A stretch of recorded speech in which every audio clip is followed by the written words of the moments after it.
Hi there, I'm Dr. Francesca Tampollo, and as you know, I talk about food design. In this video, I want to talk about a topic that is more related to food design theory, but that should inform practice. And I think this is a very important video because it's about broadening the perspective with which we do food design.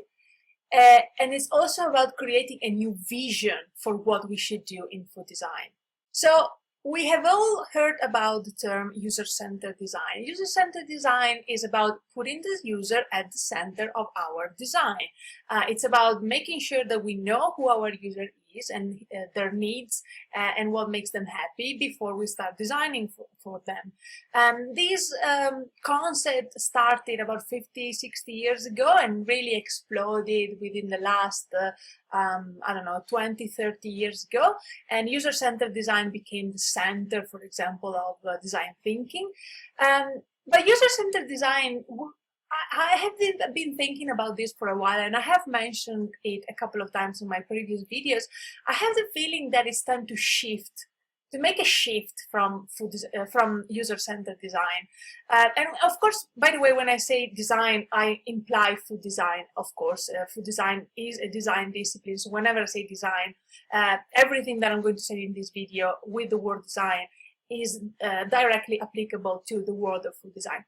So it's time, I think, to make a shift from user-centered design, because it seems to me that user-centered design has brought on this planet a whole bunch of products and services that are there to make the user's life easier and better, whatever that means.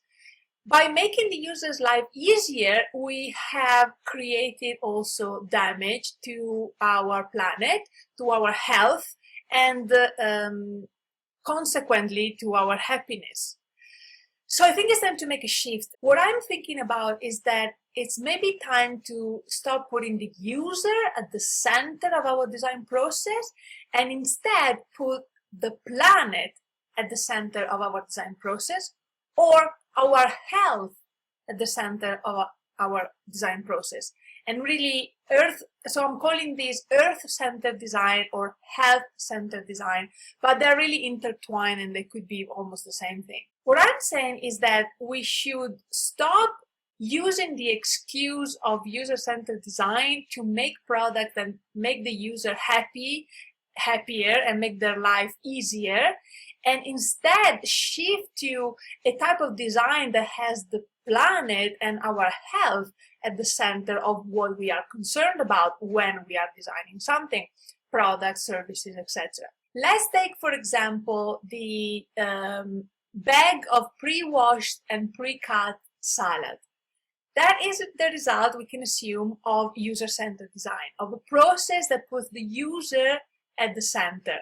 A bag of salad, of pre-cut and pre-washed salad, is made to make the life of the user easier, so he doesn't have to cut the salad, he doesn't have to wash the salad, etc. So, at the same time, a bag of pre-cut and pre-washed salad is not the best solution, is not the best product for our planet. First of all, the bag is made of plastic and is going to end up in the landfill, or even worse, in the ocean. So it's everything that is packaging nowadays, we have to be very, very careful what we design. Usually those plastic bags is made of a plastic that is not recyclable, so useless. It's pre-cut and pre-washed, so a lot of energy and resources has gone into it, all to make the life of the user easier, and at the same time really forgetting about the health of the planet. So it seems to me that with user-centered design, we have kind of long generations of designers and food designers have been kind of overprotective parents that cuddle their children a lot. We have been cuddling these users and trying to make their life as easy as possible so they don't have to do anything. And of course, the earth and our health are those two things that have paid the price. Also, I'm not the first person trying to think trying to say that we should come away from user-centered design. There has been talk about human-centered design, for example. So from thinking about the person for whom we are designing as a user who uses our product or service, to thinking about them as humans, which means that we start thinking about the fact that they are people with a life that goes beyond just using the product, but with a life, with jobs, with hobbies, people who have feelings and preferences, etc. And this was brilliant. And then we also have talk about a shift from user-centered design to community-centered design. So from the user to thinking about a human, to thinking about various humans as part of a community. So when we are designing that product or the service, we are not just designing how it's going to be used. We are not just going to be design how it's going to be part of that human's life, but we are going to think about how that product or service is part of the life of a community and how it interacts with all aspects of life within a community, a nation, a community of people with the same hobby, whatever you think of as a community. And then there have also been other people besides me thinking about this necessary shift from user-centered design, human-centered design to here they call them planet-centered design. And this is in this article, for example, in the Huffington Post, is explained as a shift towards a more sustainable type of design. So we are when we design that product or service, we're not just thinking about how it's going to be used. We're not just thinking about how it affects that human life, that community life, but we are going to think about how it affects the planet. And when you think about this shift from a product or a service to designing something that is part of something bigger, the planet in this case, I think we are ultimately talking about food systems or system design in general. So this is my model that I've made to visualize the different sub-disciplines of food design.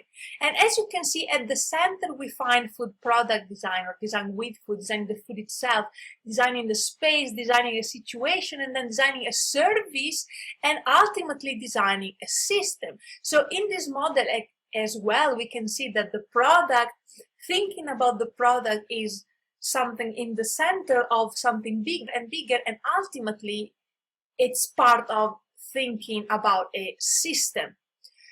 So from this model as well, and this is how I connect this to what we have previously said, we can see that when we think about the system, when we design a system, when we design for a system, that is when we are broadening our perspective from the user to everything that that user and that product or services touches and influences.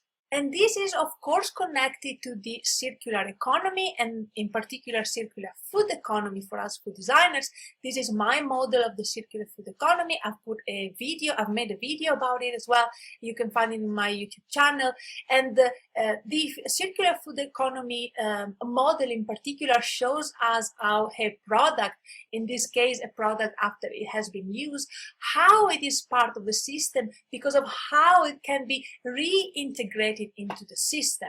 So again, this is another way to think about the fact that when we are designing something, a product or a service, we're not just designing that thing, but we're also designing how this thing interacts with the system before the use and the interaction with the user or human, and after as the circular food economy model shows us. So it seems to me that maybe instead of talking about earth-centered design or health-centered design, really all we can talk about is a system design. So it seems to me that when we want to design something that is really considerate, kind and compassionate, and that looks at the good of the individual as well as the community, as well as the whole planet, we should design basically systems or for systems, or always within system, with the awareness of systems. And by the way, this is exactly what my food design thinking process helps to do. This is the visualization of my complete food design thinking process with all the 52 methods, most of which are designed exactly to guide you, the food designer, the food design facilitator, to always design with a sustainable goal in mind, to always design, to always consider the system within your product or service or whatever your food concept is going to be. So throughout the years, we have been talking about user-centered design, participatory design, co-design, planet-centered design. Maybe we could talk about earth-centered design or health-centered design. But it seems to me that really if we concentrate or always include in our thinking the fact that we are designing for and within a system, maybe instead of coming up with new fancy terms for this necessary shift and new vision that we should have within our design and food design practice, maybe we should just say that all we have to do is design in a good way. So maybe what we're talking about is just good design. So good food design to me means designing with the whole, with the broadest vision possible. We're not just designing the sandwich, the fork, the event, or the food service, but anything that we design is part of a system. And if we design considering this system and considering where our resources come from and where our materials go to when we dispose of them, maybe if we think about all the movements of goods and knowledge and services and resources and deliveries, whatever it is, and energy, maybe if we think about all of these movements whenever we design something, maybe all we're doing is good food design. Thank you for watching this video. Please let me know what you think in the comments below. And if you are interested in food design thinking and how to become a food design thinker, consider my book, Think Like a Food Designer. I'll put a link in the description below.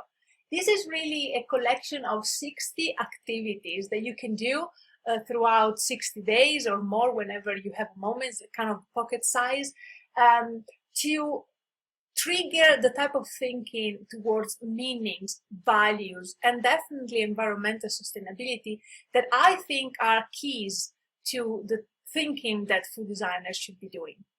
Thank you for watching this video. Have a lovely day and happy food design.